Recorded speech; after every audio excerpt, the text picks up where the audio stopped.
भैया कर रहे हैं महाराज जी कृपालू और उनके आश्रम से जौन चेला चापड़ चिलांदू आ यहाँ प्रयास का रास्ता नवा न जाने करना जीवन कया मालिक है का पैदाइश न जाने कितना बीत गवा कौनी के निकर के जाई।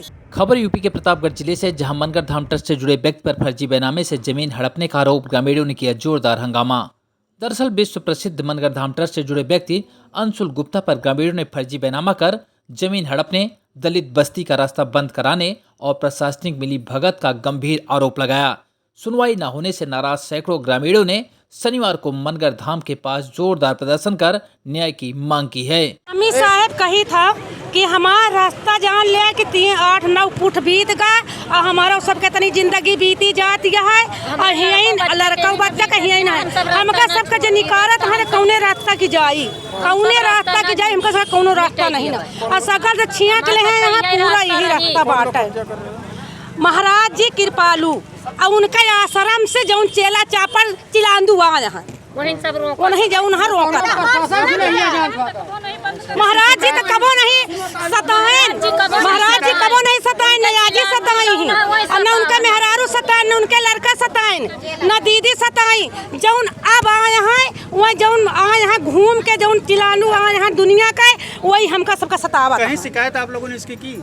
अरे हाँ भैया प्रधान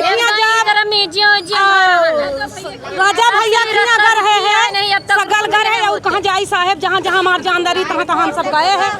सुनवाई कहीं नहीं राजा भैया किए तक हम सब अभी ही आप बंद भाई हमारे सुनवाई है राजा भैया रोक लगाए कि करना हो हमारे माँ पुष्पा देवी।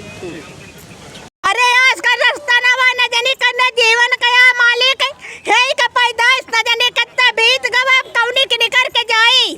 आज ले लेने काल से है तो आज हमार सबका निकार बंद कर दे है 5-6 फुट बीत गए 5-6 फुट के का जाने कौन जिंदगी का यही का बसिंदा यही में का है यही हम सब कतौ से बसिंदा तो आ नहीं ना है।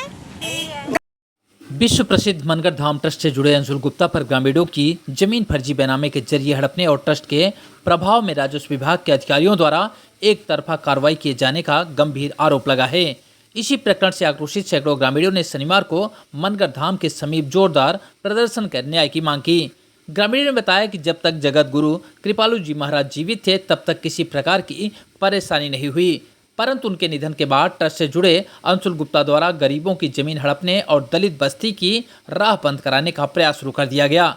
गांव के निवासी प्रवीण यादव ने जिलाधिकारियों को शिकायती पत्र देकर आरोप लगाया कि ट्रस्ट से जुड़े अंशुल गुप्ता ने राजस्व विभाग की मिलीभगत से उनकी लगभग 3 बीघे बेशकीमती जमीन फर्जी वसीयत के आधार पर अपने नाम कराने का प्रयास किया।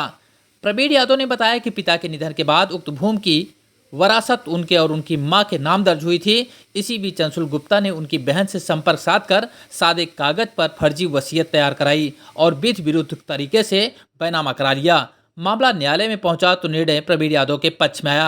हालांकि बाद में ट्रस्ट से जुड़े अंशुल गुप्ता ने न्यायालय को गुमराह करते हुए यह दावा किया कि प्रवीण यादव कथित पिता की जैविक संतान नहीं है, अतः उन्हें उत्तराधिकार या संपत्ति पर किसी प्रकार का वैधानिक अधिकार नहीं है।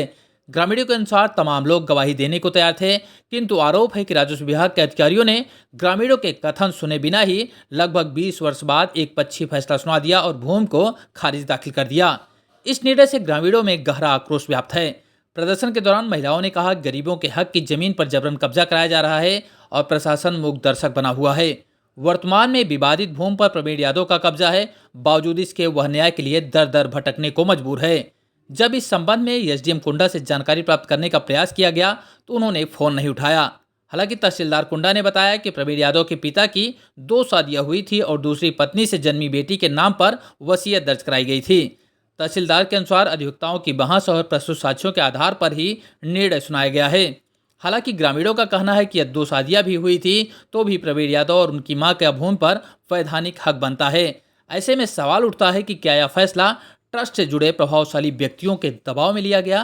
फिलहाल पीड़ित न्याय की गुहार लेकर जिलाधिकारी से लेकर मुख्यमंत्री तक गुहार लगा रहा है। वहीं ग्रामीणों ने भी पीड़ित के समर्थन में आंदोलन की चेतावनी दी है। अब आइए आपको सुनाते हैं क्या कुछ आरोप लगाया है पीड़ित प्रवीण यादव ने। मामला हम प्रवीण कुमार यादव उगरपुर से निवासी, पोस्ट मनगर, कुंडा, तहसील थाना कुंडा, जनपद प्रतापगढ़। हमारे पिताजी 2001 में ख़त्म हो गए थे।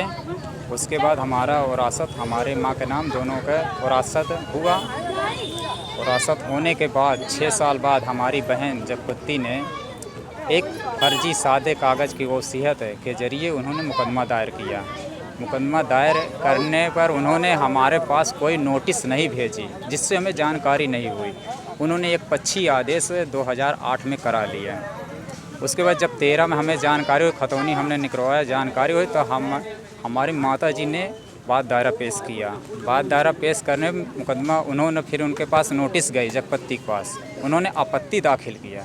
उसके बाद दोनों के बीच में मुकदमा कागाथिन चल रहा था। 6/10/16 को हमारे पक्ष में आदेश हुआ, तो उन्होंने आदेश को हमारे लेकर इलाहाबाद कमिश्नरी गई, वहाँ निगरानी में उसने हमारे पास फिर भी नोटिस नहीं भेजा और फिर निगरानी में वो खारिज हो गई। वो खुद स्वयं नहीं गई वहाँ निगरानी में, अनुपस्थिति में वो खारिज हो गई नहीं। तो फिर उन्होंने जो है हमारे खतौनी तो हमारे नाम चढ़ गई, 16 में चढ़ी ही थी, चल रही थी हमारे नाम से विरासत चल रहा था। उसके बाद जो इन्होंने 8 में अपना नाम चढ़ा, तो उसी खतौनी के आधार पर यहाँ मनगढ़ है कृपालू धाम में रहने वाले अंशुल गुप्ता जो हरियाणा पंजाब के निवासी हैं, वो उन्होंने उनके बैनामा कर दिया हमारे बहन ने 2008 की खतौनी के आधार पर। तो अंशुल तो यहाँ रहते नहीं, तो उनके नाम क्यों बैनामा हुआ? यहाँ रहते हैं कागज मनगढ़ धाम में रहते हैं, कृपालू धाम में वो, तो उन्होंने बैनामा हमारे बहन से करा लिया। बैनामा हमारे बहन ने कर दिया 2008 की खतौनी के आधार पर, जबकि जो हमारी खतौनी उसमें के आदेश छुपा कर कैसे फराड की कैसे किया कि वो 8 वाले खतौनी का आधार उन्होंने बैनामा कर दिया। तब हमारे अंशुल और उनके बीच में चलने लगा मुकदमा। तो उन्होंने कहा कि 23/10 में जगपति ने किया है मुकदमा, वो मतलब जो बैनामा 23/10 में कर दिए थे अंशुल के, तो उसमें हमारा चल रहा था।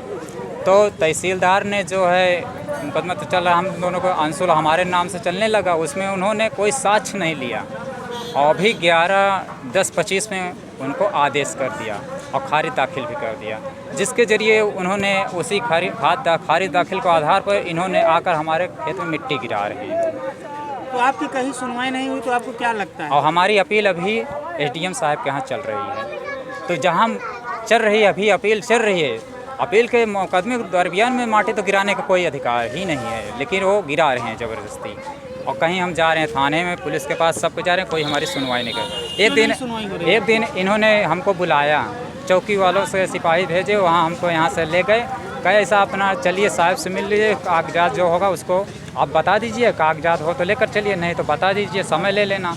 जब हम वहाँ गए तो ये लोग हमसे कागजात की बात नहीं किए, सीधे हमसे कहे सुलहनामा कर दो, अंशुल गुप्ता को कब्जा दिला दो कि ये माटी गिराएं, कुछ आप बोलिए ना, कहे तो कि आप माटी गिराओ, सब कुछ करिए। ये ज़बरदस्ती हमें मारने धमकाने के दिए, तो हमको ज़बरदस्ती सुलहनामा करना पड़ा, दस्तखत करना, बस। ठीक है, क्या नाम है? प्रवीण कुमार यादव।